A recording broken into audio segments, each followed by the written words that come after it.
When you live off grid, sometimes you have to come up with your own ways of saving power and come up with your own ideas that might be a little bit inventive. Now, keep in mind, when I bought this place, it was an abandoned sawmill. So this room down here, it was just pretty much an open area with a roof over top, had a great big blade in the middle and a motor attached to it, and they would mill logs. And that's what this was.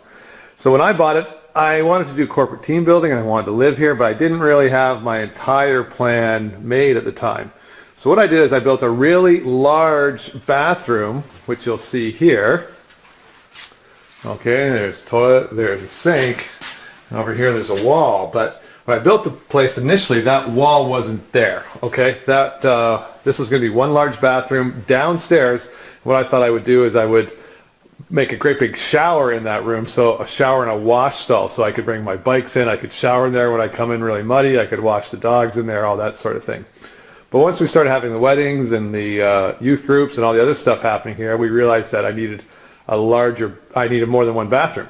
So I was able to create this bathroom here. Now it's quite narrow, it's very small, and I had to build it up because the way I had the plumbing fixed, it could have accepted a shower, but it wasn't going to fit the toilet wouldn't work without the raised platform.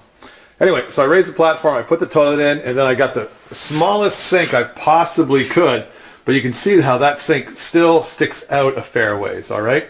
And you'll see here I have a please do not grab sign. What happens is when people come in and they see that step there, they reach up here and they grab this to lift themselves up, okay? And that sink's just not attached that well. So I've got a couple of issues here. My first problem is I've got this step that people are using the sink to pull themselves up, and eventually somebody's going to pull that sink right out of the wall. And two, this is an off-grid home, and our hot water heater is about 70 feet away, okay? The boiler for the hot water is about 70 feet away. And you know when people wash their hands, and actually you can see it right now. If you look at the tap, it's set to the hot position. So people are always, you know, when they wash their hands, they hit the hot side. And how long do you think it takes for hot water to arrive to the sink? You know, traveling 70 feet in 3/4 inch pipe, it takes a while. So nobody's ever getting hot water, but they're still running my boiler and they're still moving hot water into the system. All right, which causes a waste of energy. So what I want to do, I saw this idea in a plumbing store, is I saw a toilet that, and I think they're very popular in Europe, a toilet that instead of just having that top on it, it actually had the sink, the wash basin right there, okay? So gray water was used to flush the toilet. So you could wash your hands and then that hand wash water would go into the tank and that's what would flush the toilet.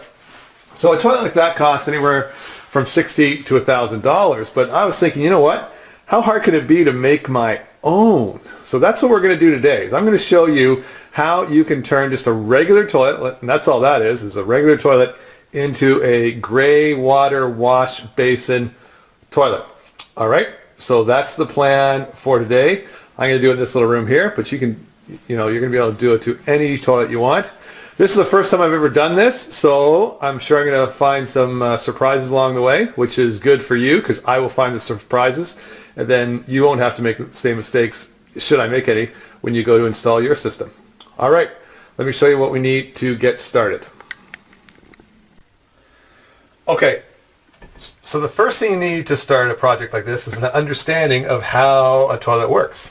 So what we've got here is we've got a lever arm which when you press the handle here, it lifts this little rubber gasket down at the bottom, which causes the water to flush into the toilet bowl, and it flushes down the sink or down the drain.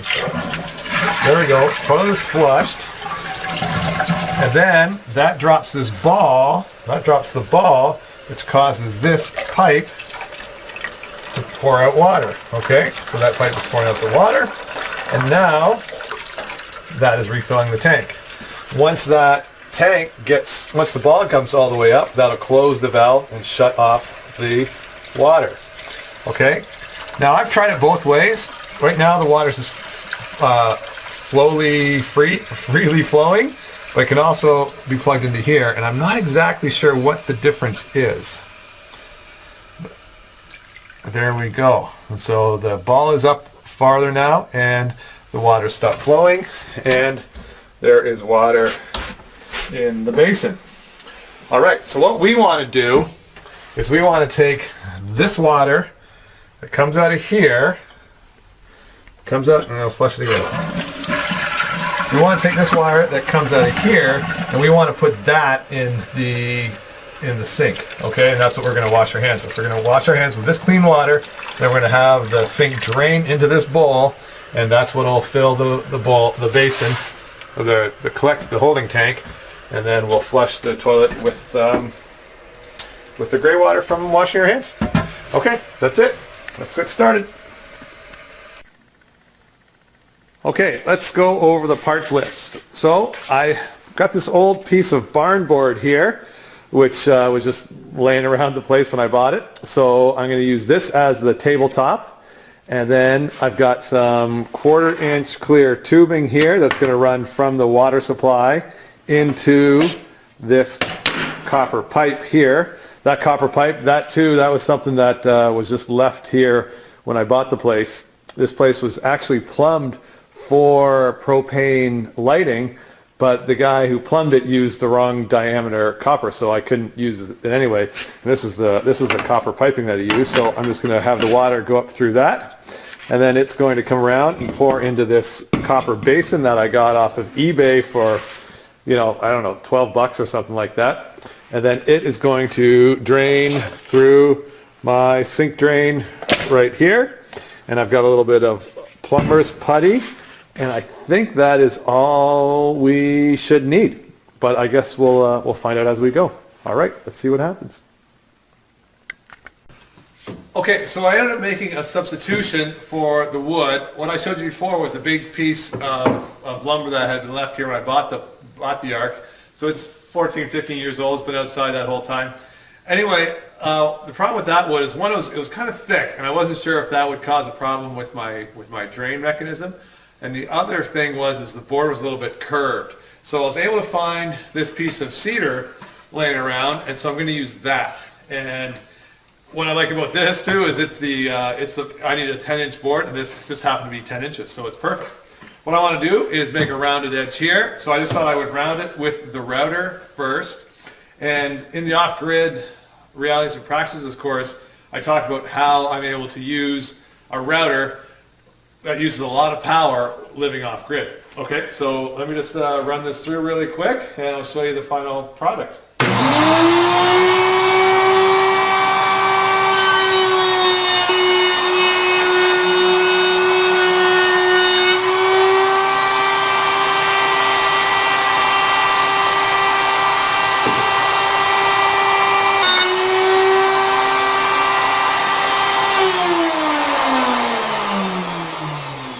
Okay, so there we go. So we've got a nice rounded edge there.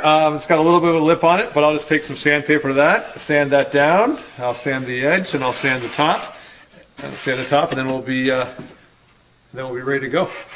All right. Then on to step 2. Here we go. Okay, so I got the board all sanded down. I have a nice rounded edge here. The top's all really smooth. Used 120 grit sandpaper. Now I'm just going to dry fit it in here. And we see that it fits, but I have these pipes coming down here, so I'm going to have to just kind of notch in that corner just so I can notch it. And then I don't want to just lay it on top of the holding tank here. So what I'm going to do is I'm going to screw in some brackets along the back and along the sides, and then I can rest it on that as well. Okay, so that's what's going to be next, is notching this corner. And there's that cat. I hate the cat. It drives me crazy. All right, so so I'm going to notch the corner and put in the wall brackets. All right, here we go. Okay, so I don't know if you can see, but I've got the bracing, the brackets on the wall here now, and I made it flush. I got it all level. It's all good to go. And then I got this all together here. So I've got the basin attached to the drain, and then I put it in just to see how it would work. And guess what? My first hiccup. So if you look at the ceramic top, you'll see how it's concave under here, right? Well, the reason for that, I have just learned, is that when you flush the toilet, let me bring the camera in and I'll show you what I'm talking about. Just a sec. Okay, so there we are. I've got the wall brackets there. And now look what happens. So I'll make this level. So that's pretty level. And watch what happens. Watch what happens when you flush. See that? That's the lever that raises the stopper. See how it comes up over the lid? Well, the mistake I made is I made it flush. And so unfortunately now I've got to raise it about an inch, because otherwise it's not flushing, because the handle won't go up all the way.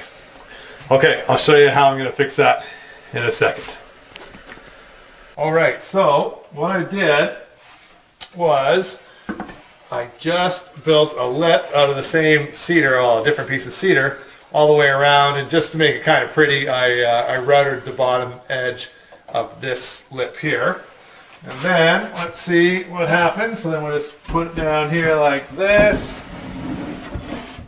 It's a catch in there. There we go.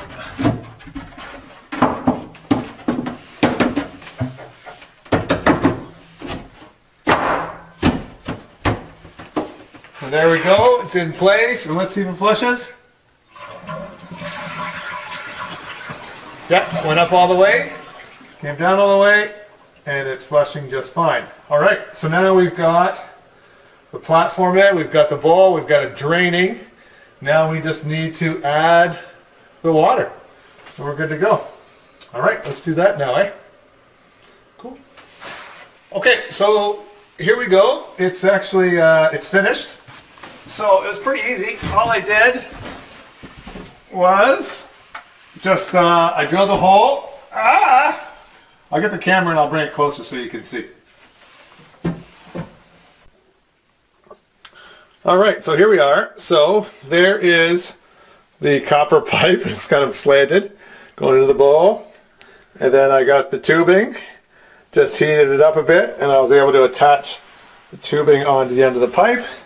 And then it goes down into there and hooks on to the water source. And that's pretty much it. Let's see how it works. Okay, so there is my completed gray water toilet hand wash flushing system. So what we're going to do is we're going to flush the toilet. Hit the start button. You can see the water is running.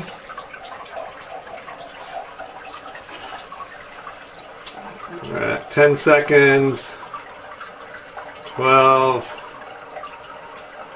15, 16, 17, 20 seconds. 20 seconds. I think that's long enough for most people to wash their hands. 23, 24, 29, 30. Still running. 33. And there it stopped. 40 seconds. All right, we got 40 seconds of hand washing bliss. Pretty cool. Now all I need to do is I'm going to stain the top, and then I'm going to spar varnish it. Okay, you want to use spar varnish because that is a marine varnish, and that is designed to get wet. You can see over here how I already splashed. So we'll have to let that dry. We'll let that dry out, and then I'll get it stained and spar varnished, and I'll show you what the final product looks like. And I think I can comfortably now get rid of this sink. All right, that's the next chore. Here we go. Okay, so there we have it. Here is my finished gray water flushing toilet. As I tend to do, I went a little bit overboard and I ended up tiling the whole thing. And remember how I said that people needed to grab onto the sink to step up? Well, I put a grab bar there, so you can grab bar onto that, step up, use the toilet, and then flush the toilet. There's the water coming out. Then we got 40 seconds of hand washing time. There's the stained platform that I talked about. We've got a little mat on there just to protect it a little bit more. And you know, that's pretty much it. Now that I see it with the tile, I'll probably build a some sort of wooden shelf in front of those pipes in the corner. So where the soap is right now, I'll have a little shelving unit there to hide those pipes, and then I'll put my Muhammad Ali poster a little bit more forward. And then I think I need to add a mirror to this bathroom, and I need to sort of do some fix-ups where the sink was rubbing against the wall, and then we're done. But you guys weren't here to see that. What you're here to see is how to install a gray water flushing toilet. That's what I've done now, and we had a wedding here last Saturday, which was awesome. So we were able to use this, and we saved a whole bunch of water. We saved a whole bunch of oil because people weren't running the hot water, and yeah, it's all good. So if you get a chance, you should install one of these in your house, in your bathroom. All right, see you on the next project.